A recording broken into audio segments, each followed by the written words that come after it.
everyone, and welcome to the Corporate Sister TV. My name is Solange Lopes, and I'm the founder of the Corporate Sister website and brand. In today's video series, we are discussing the importance of reinventing ourselves as working women and working moms and how we can go about doing just that.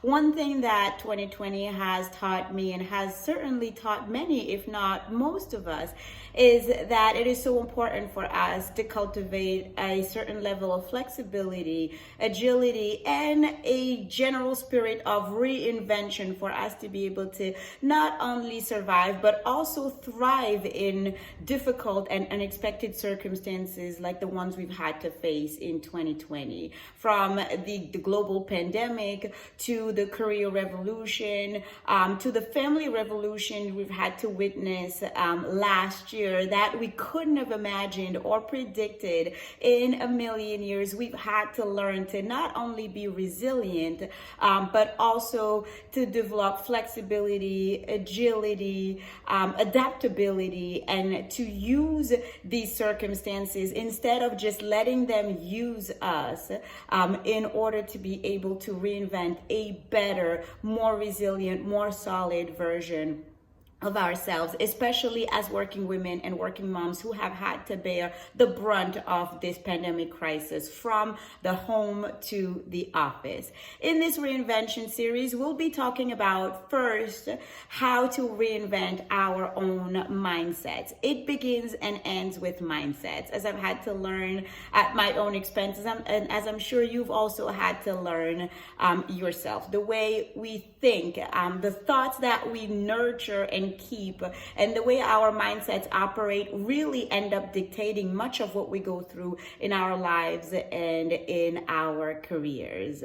When it comes to reinventing our mindsets, my first tip is first to begin by identifying and pinpointing our beliefs.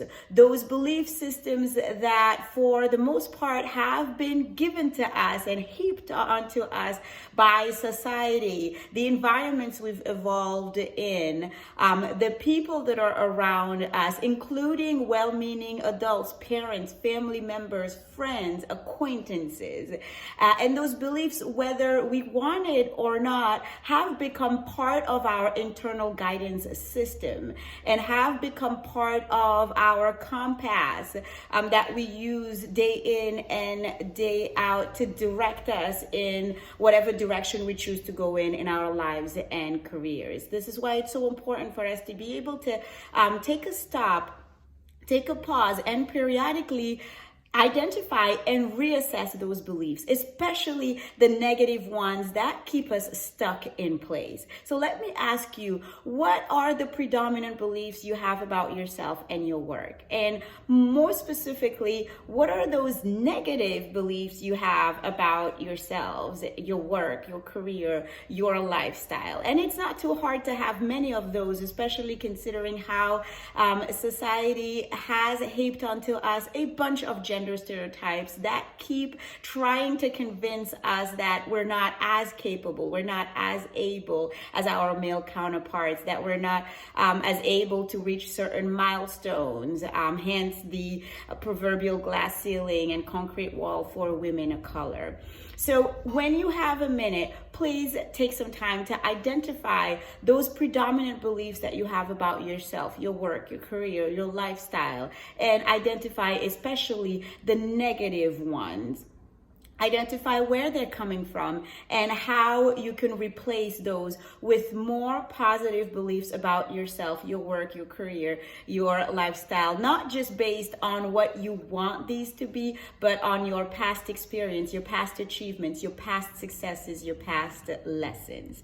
The second tip that I would like to offer is to reassess and identify your strength. Very often as working women and working moms, we tend to be critical of ourselves and we tend to pass right by our strength, our achievements, our milestones, to primarily consider our failures, our lack of achievement, our lack of success, or all of those areas where we feel like we are lacking. Today, I invite you to do the exact opposite and instead to consider and reassess your strength.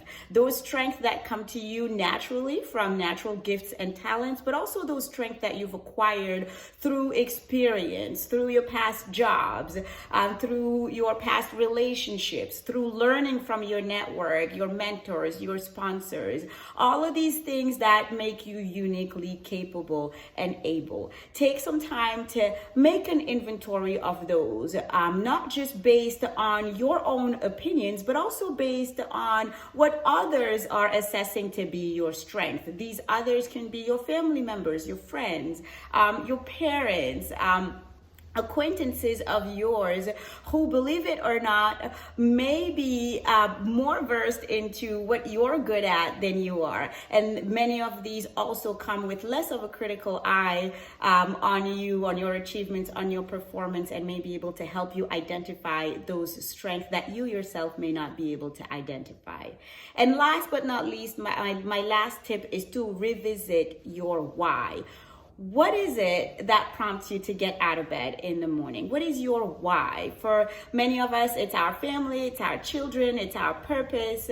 But what is it for you? And the interesting thing about your why is that it changes and evolves over time, which is why it is so important to come back and to reassess it periodically. Your why can go from being your significant other or your family to being a different sense of purpose that you may have acquired after a significant event in your life or in your career.